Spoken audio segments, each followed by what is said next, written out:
Hello, strangers. Hope everyone's doing well on this, the spookiest day of the year. As all scary story channels are legally mandated to do, here's a story just for you. This is story number 72. I have a large extended family. The kind of large where you really only get the scope of how big, how many people make it up at huge family events, weddings, funerals, and reunions.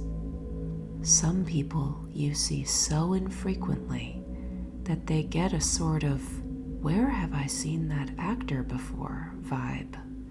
Your mom mentions them in passing. "Hey, hun, your cousin Dolly is expecting. They think it's going to be a girl." And you think, last time I saw her, she was wearing Mighty Ducks pajamas and planning to marry at least 3 of the actors from the movie. One of the occasional guest stars of these events and mentions was my Aunt Jill. I don't think she was really my aunt.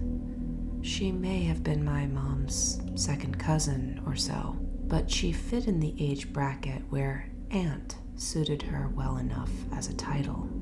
Aunt Jill had what my dad called a checkered past, and my mom called neither a black nor a white sheep. In my head, I pictured her as a sheep covered in black and white squares like a checkerboard. And I loved Aunt Jill. I found her exotic and fascinating. Compared to the suburbs I came up in, she was something else. She seemed like she was from a different planet. She had this frosted, impossibly architected hair, and these dark sunglasses she'd wear all the time, even indoors. She carried herself like she was some big socialite, right down to the long cigarette holder she'd gesture with as she talked. She was older than my parents, but not old enough to be a grandma.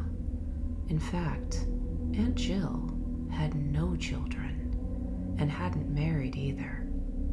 But she must have liked kids well enough, because she would recline on the patio chair or love seat and hold court, telling her audience, me and my 2 younger siblings, random stories from her 20s and 30s, which spanned the sepia-toned late 60s to the early, still brown 80s.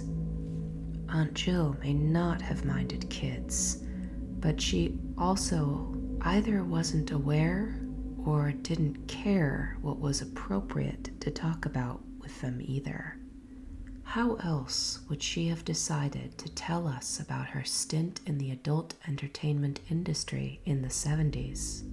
But tell us she did, always choosing to pause for a sip at her cigarette when she'd sense another adult in earshot, but then continue like she hadn't paused at all.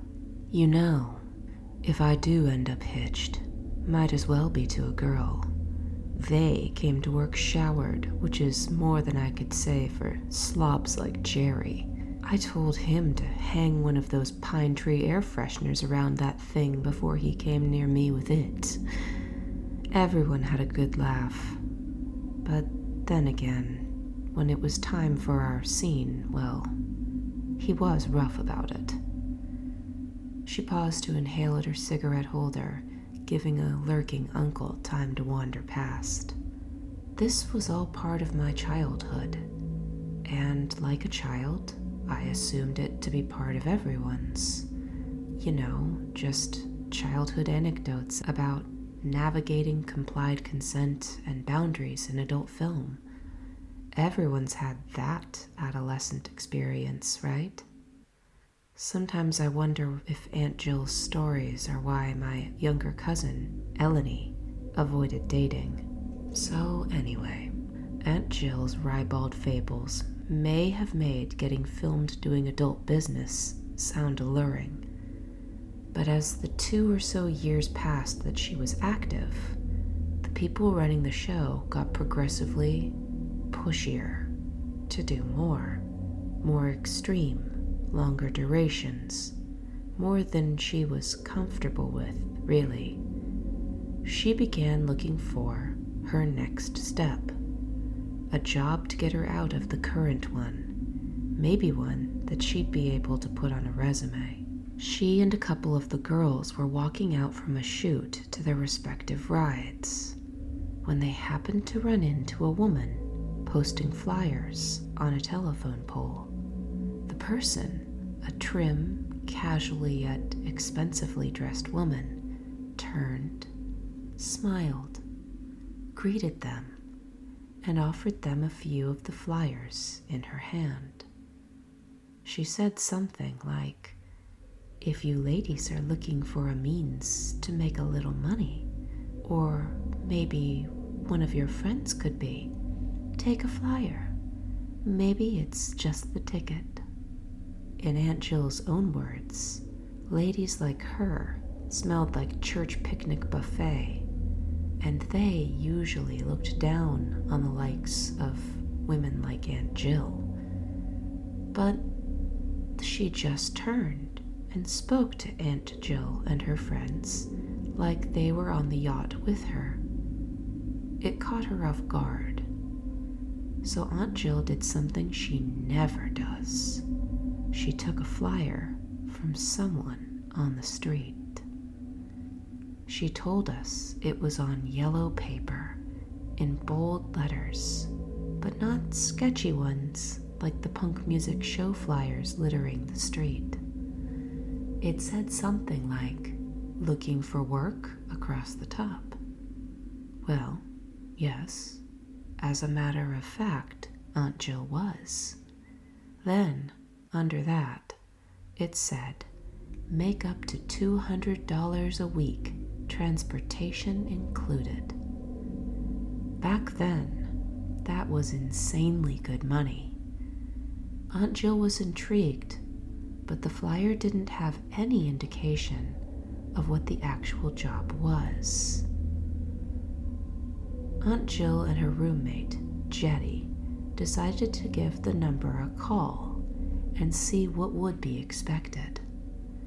The phone rang to an answering service, who took down both of their names and phone number. The service told them that their call would be returned promptly. It was a pretty formal and proper response for a business that did their advertising on telephone poles. But a job was a job, and with the sorts of things these directors were pushing them to do, well, it's hard to see a new red flag in the distance when you're so busy seeing them where you already are now. That night, right around 9 p.m., their phone rang. It was this very proper-sounding lady. My Aunt Jill thought it might have even been the very one who'd given them the flyers in the first place. The voice on the phone was looking to set up an interview time for both Aunt Jill and her roommate. That was surprising. Neither of them had even submitted a resume. But the lady on the phone sounded so sure that the two of them were worth their time to bring in for an interview the following day. It all seemed to happen so fast that they didn't get a chance to ask their questions about what exactly the job was.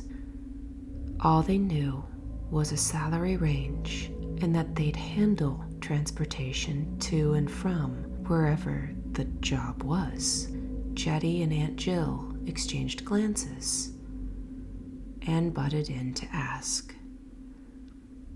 The lady sounded a bit uptight at Aunt Jill's question, but she tossed out that it was office temp work, and as long as Aunt Jill and Jetty could file and type, They had all the skill required. Aunt Jill began to ask just how temp work would go for such a good salary, but the lady on the phone stopped her, cutting her off, telling her that this and other questions would be covered in the interview, signing off with, "We'll see you and Debbie then." And then, click, dial tone. The prim voice was gone before Aunt Jill could even correct her on Jetty's name. Jetty and Aunt Jill talked it over. Aunt Jill right away had a sinking feeling about it, that something was off. What kind of reputable business worked this way? Office temp work was a detail-oriented field, and for that kind of salary range, surely they were working for high-level executives. Yet the person vetting potential hires couldn't even pay attention to someone's name. Jetty picked up on something else that was weird. Her question, what kind of business hours have people in the office returning calls at 9 p.m.? They retired to their rooms, feeling unsettled about the whole mess. And if they'd gone off of intuition alone, they wouldn't have kept their interview appointment. But in between that strange phone call and the interview the following day, they heard nothing back from the other jobs to which they had applied. Further, they got an offer for an adult film that was far beyond anything they'd ever done, and frankly, beyond what most people would assume a human body was meant to do. It was damned discouraging, and with no better options for making rent in view, come that Wednesday, Jetty was driving them in her Volkswagen Rabbit to the location given for the interview. As women do when they're settling for a bad decision over a terrible one, they spent the drive rationalizing. Maybe the interviewer was a night owl, or the work had shifts and they needed people for swings and midnights. Maybe the answering service got their names written down wrong. After all, Jetty had been called Betty before. They got to the interview after about 40 minutes of trying to find the place. It was out on the outskirts of one of the little towns orbiting the valley, in this gray, squat little office building. Aunt Jill said the whole place looked anonymous. No signage, no indicators or a clue as to what company name would be on the checks. Also, there were no other vehicles in the parking lot.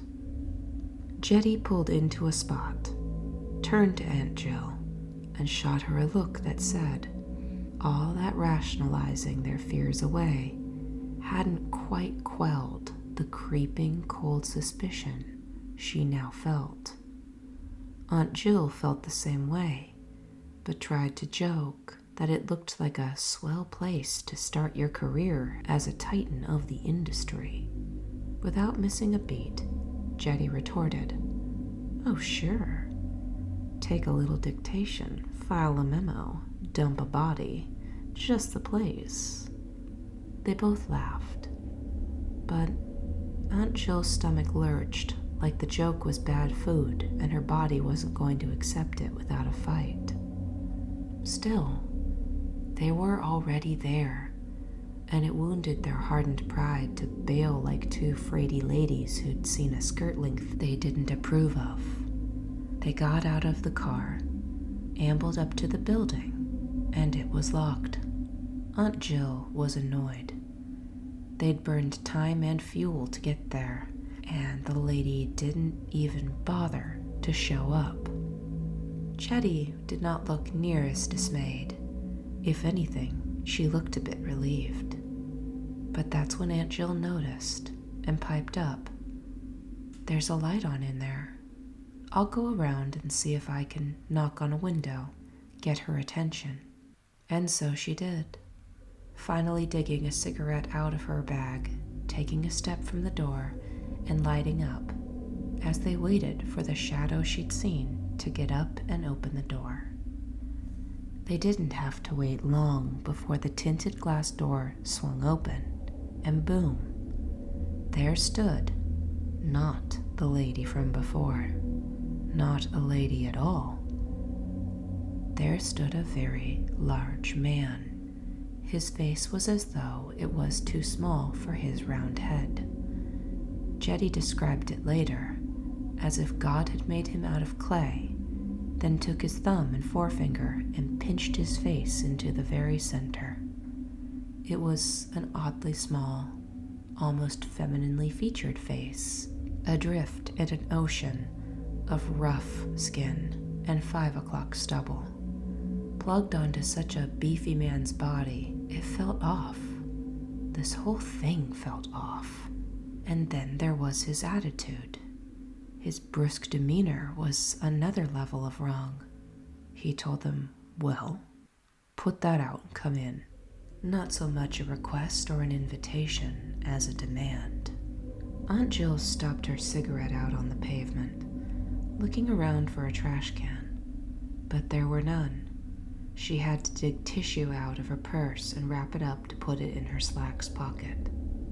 She followed the strange-faced man into the building and into an office that only had 3 pieces of furniture, a completely blank desk, and 2 chairs. Jetty sat in one. Aunt Jill looked at the man as though to gauge if she should go find another chair, but he motioned at her to be seated as he shut the door behind them, then half sat, half leaned against the desk.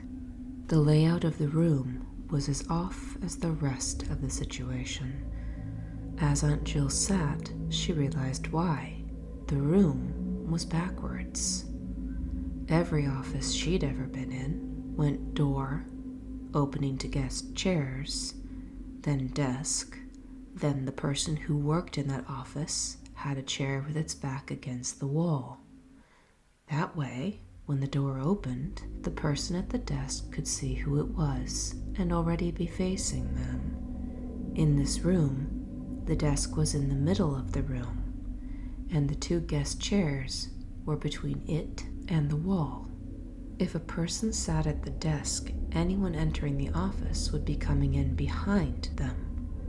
And in the case of their interview, Jetty and Aunt Jill were up against the wall, blocked by the desk and the very large man from the door. The man introduced himself, some generic name, and told them he'd come in special for their interviews, and the office was just him for the day. Another surprise. The lady who'd called them made it sound like this was an available spot in a busy schedule, not that she was making some special arrangements for them. This plagued Aunt Jill. Why would they?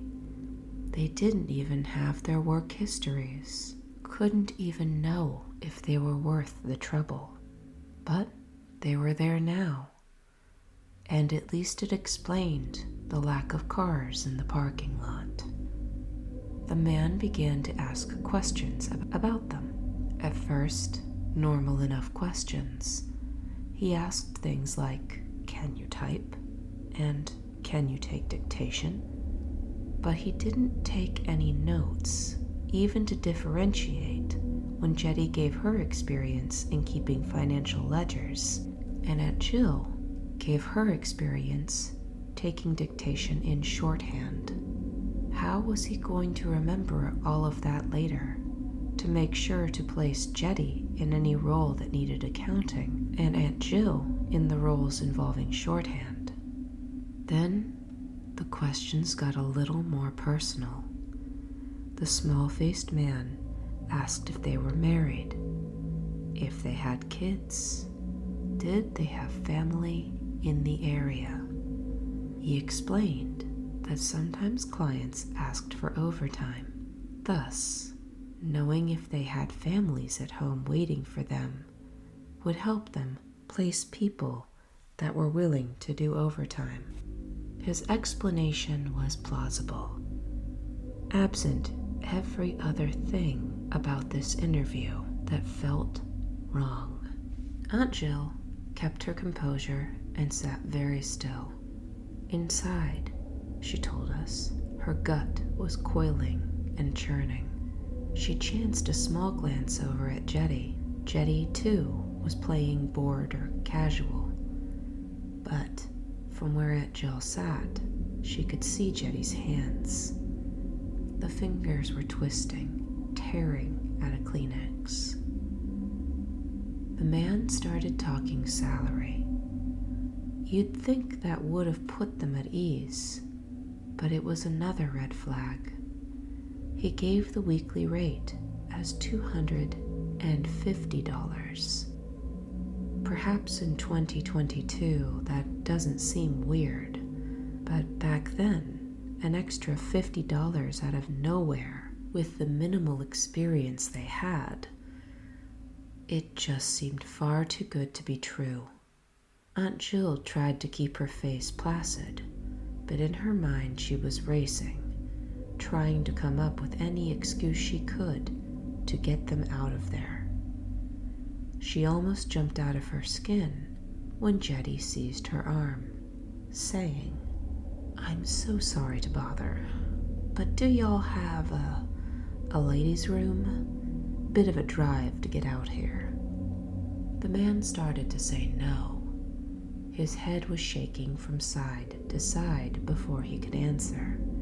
But then, I guess he realized that saying no would be mighty suspicious. His head went from shaking no to nodding yes. He explained the building was just a rental while they got situated, but he was certain the cleaning staff had the place stocked as far as bathrooms. He waved a large hand and told Jetty, "It's down the hall on the right." They both stood. The man narrowed his eyes at my Aunt Jill, his pretty face flashing to something angry and not practiced. "You too?" She swallowed, feeling her dry throat click. But, like Jetty, Aunt Jill put on an act of being apologetic, bashful, but insistent. She told him, "Afraid so, but we won't be a moment." His eyes held hers for a beat more, and then he hid his irritation with a shrug. "Go on." He told them that they would talk about benefits when they both got back. But as they walked around the desk, he looked up and casually asked if they both had their passports. Another glance between Aunt Jill and Jetty. Aunt Jill offered that she did have a passport, and then asked if that was a requirement of the position. The man fumbled this, saying something about how they could never be too prepared. Then he waved them on again, seeming to give them permission to go to the bathroom. Awkwardly angling themselves from the chairs and around the desk, past the man and through the door, Aunt Jill and Jetty made their way back into the hallway. As strapped as they were, as anxious to leave their current occupation, benefits should have been damn tempting. Aunt Jill thought that it spoke to the true fear that they were feeling deep down, that their first instinct was to run for it. But something kept them calm. They had just walked out of the office to the hallway, turning right per his direction. Aunt Jill wanted to talk to Jetty, even began to, but Jetty gripped her arm again, hard. When Aunt Jill looked at her, well, the way she explained it, Jetty was a pretty girl. She always got the girl next door type roles, but she couldn't act to save her life. So when Aunt Jill saw her eyes, wide, pupils narrow, almost slitted like a spooked cat, she knew to keep her mouth shut as they walked.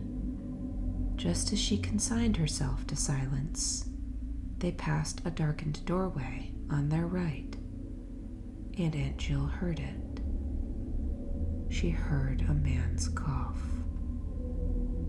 But hadn't their interviewer said he was the only? Aunt Jill's hands ran with sweat, but felt like they were covered in ice. She almost froze right there, but Jetty kept walking and pulled her along. They strolled down the hallway, now acutely aware of each door they passed, the weight of who knew how many eyes watching them, tracking them, plotting. On Jetty's left, Aunt Jill saw a little brown sign with the little bald person in a skirt, the universal sign for the ladies' room. She began to herd her in that direction, but it was like pushing against steel. Jetty kept walking straight, dragging Aunt Jill along, and just like that, they strutted past the door to the bathroom, another 10 or so feet, and without a pause, pushed the glass door leading back outside to the parking lot and walked out. They had both been casual in their exit, but now, with the heat of the outdoors warming their goose-pimpled skin, they bolted. Aunt Jill said she never moved that fast in 4-inch heels before or since. By the grace of God, they didn't turn an ankle or stumble. They just got to the car, threw themselves in, and peeled out. As they did, Aunt Jill craned around in her seat, watching the anonymous little building fade from view. That's how she happened to see her interviewer, Mr. Smallface, appear outside the door, followed by 3 other men. She couldn't see their faces, but from their stance, she could tell the men's eyes were on Jetty's Volkswagen. To this day, Aunt Jill claims she doesn't know what it was that they stepped in there. Jetty had wanted to call the police, but without a company name or anything, the small-faced man hadn't even said, neither had the lady on the phone or the flyer, and God knows, nothing would have stopped them from lying. What was there to report, really? Strange men in a strange building, acting strange. It was not likely to get a big response from the cops. No, the only thing she felt she could do in that situation was to listen to her gut. Aunt Jill says we're all animals deep down. The last time she said that, she shot some side-eye and said some more than others. But per her, animals know when they're in danger. That's why you have the instincts you do, to get out, get away. Because you'll only have yourself to count on when it really matters. I've heard of stuff like this before. Flyers on telephone poles promising work from home for ridiculous salaries have been used as fronts for human trafficking. All well-known, common traps are new at some point. Someone was the first to encounter things we now know are bad news.